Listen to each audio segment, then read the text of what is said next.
Permettez-moi de lire un verset que vous n'avez peut-être jamais remarqué sous cet angle. Genèse 2:24. C'est pourquoi l'homme quittera son père et sa mère et s'attachera à sa femme et les deux deviendront une seule chair. Regardez bien ce verset. Qui est appelé à quitter ses parents? L'homme. Quitter son père et sa mère et s'attacher à qui? À sa femme. Voici pourquoi c'est important.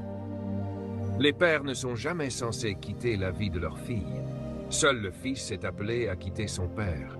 La fille, elle, n'était jamais destinée à quitter son père. Laissez-moi vous expliquer. Dans le plan originel de Dieu, la femme ne devait jamais quitter son père. Pourquoi? Parce que le mot père signifie source et soutien. La femme est sortie de l'homme. C'est ce qui a fait de lui un Abba. Vous comprenez? C'est profond. Tant qu'Adam était seul, il n'était pas encore père. Il n'avait personne dont il était la source. Rien n'était sorti de lui. Mais lorsque Dieu l'endormit et fit sortir de lui une femme, Adam devint automatiquement la source de cette femme. Abba, Père. Tout ce dont vous êtes la source, vous êtes aussi appelé à le soutenir. Ainsi, Dieu a conçu la femme pour qu'elle soit toujours alimentée et soutenue par son Père. Le mot Père ne signifie pas simplement papa. Il signifie source et soutien. Aucune femme dans cette salle ne désire être obligée d'aller travailler. Aucune, j'en suis convaincu. Aucune femme ne souhaite y être contrainte. Vous pouvez leur demander, aucune. Attention, je n'ai pas dit qu'une femme ne veut pas travailler. J'ai dit qu'elle ne veut pas être obligée de le faire. Pourquoi? Parce que Dieu l'a créée pour être soutenue. Prends soin de moi. Soutiens-moi. Occupe-toi de moi. Mesdames, aidez-moi un peu. Est-ce que je dis la vérité ou non? Elle veut pouvoir se lever quand elle le souhaite, porter ce qu'elle veut, voyager où elle veut, manger ce qu'elle veut, rester en vacances aussi longtemps qu'elle le désire. Certains d'entre vous pensaient que le mariage tournait uniquement autour du sexe. Vous voyez une jolie fille, vous la trouvez belle, vous voulez l'épouser, ou bien vous voyez une jeune femme séduisante et vous voulez coucher avec elle. J'ai une nouvelle pour vous, mon frère. Écrivez ceci. C'est très important. Les femmes ne recherchent pas avant tout un amoureux. C'est profond. Elles ne recherchent même pas simplement un mari. Elles ne cherchent pas un chef de maison. Savez-vous ce que recherche chaque femme, même celles qui vivent dans une relation homosexuelle? Chaque femme recherche un père. C'est pour cela qu'elle vous a épousé. Vous pensiez qu'elle vous avait choisi pour votre beauté? Pas du tout. Elle vous a choisi pour que vous soyez son soutien. Soutiens-moi. Prends soin de moi. Occupe-toi de moi. Vous devez prendre soin d'elle. Et vous, vous pensiez qu'il ne s'agissait que de sexe. Elle est jolie. Je vais coucher avec elle. Mais ensuite arrivent les couches, le lait, la maison, la nourriture, les assurances, les frais médicaux, les frais de scolarité. Vous pensiez qu'il ne s'agissait que de sexe. Voilà une vérité difficile à entendre. Toutes les femmes recherchent leur père. Je vais maintenant vous le démontrer. Bien, je veux vous montrer pourquoi nous faisons ce que nous faisons lors d'un mariage.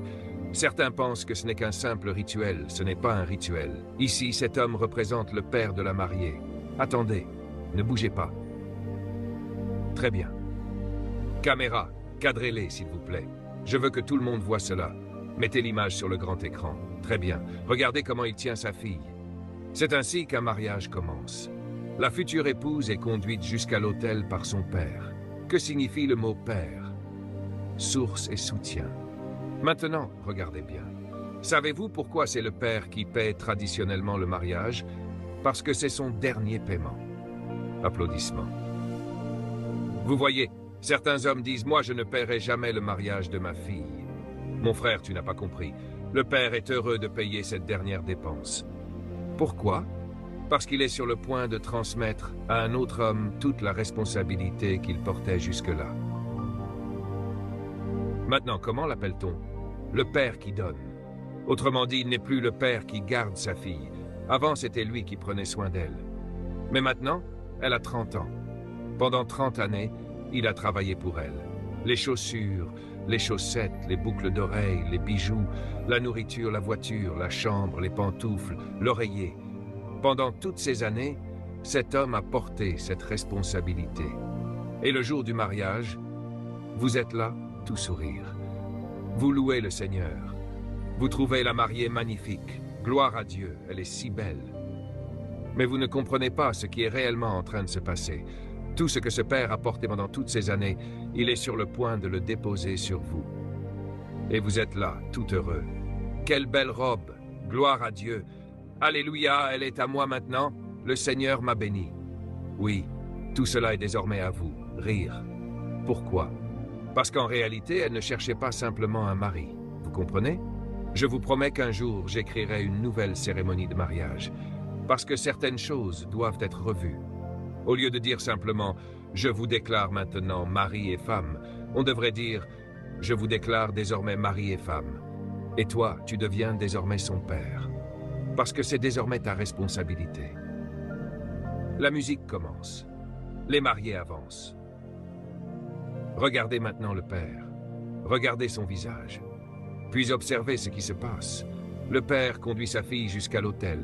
Et nous, les hommes, nous sommes parfois tellement impatients que nous avançons déjà pour aller la chercher avant même qu'elle n'arrive. Rire. Nous avons hâte de porter cette responsabilité. Donne-la-moi, je vais m'en occuper. Puis arrive ce moment de la cérémonie. Le père se tourne vers le futur époux. Attendez un instant. Le mot père signifie quoi? Source et soutien. Ainsi, une première source et un premier soutien conduit la jeune femme jusqu'à l'autel.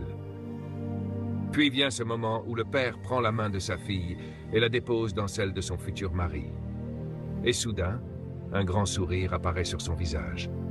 Allez, messieurs, applaudissez. Vous vous demandez pourquoi le père sourit toujours à ce moment-là. Parce que le jeune homme qui se tient devant lui ne réalise pas encore ce qui vient de se passer. Tous les défis, toutes les particularités de cette jeune femme, ses crises de caractère, son impatience, ses paroles parfois blessantes, ses mauvaises habitudes, ses petits défauts. Oui, vous savez bien de quoi je parle. Peut-être qu'elle ne sait même pas cuisiner. Rire. Peut-être qu'elle ne sait pas ranger correctement la cuisine ou nettoyer la salle de bain. Eh bien, le père dépose tout cela sur vous. Voilà. Maintenant, regardez le jeune homme. Il s'avance. Le père, lui, reste assis.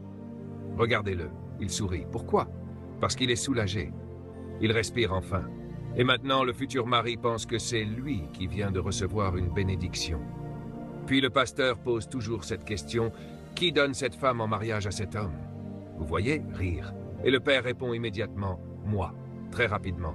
Ainsi, la jeune femme n'a pas perdu son père. Voilà le point essentiel. Elle a simplement changé de père. L'homme quitte son père. La femme, elle, ne quitte jamais le principe de la paternité. Ainsi, la responsabilité du mari est de poursuivre l'œuvre du père là où celui-ci s'est arrêté.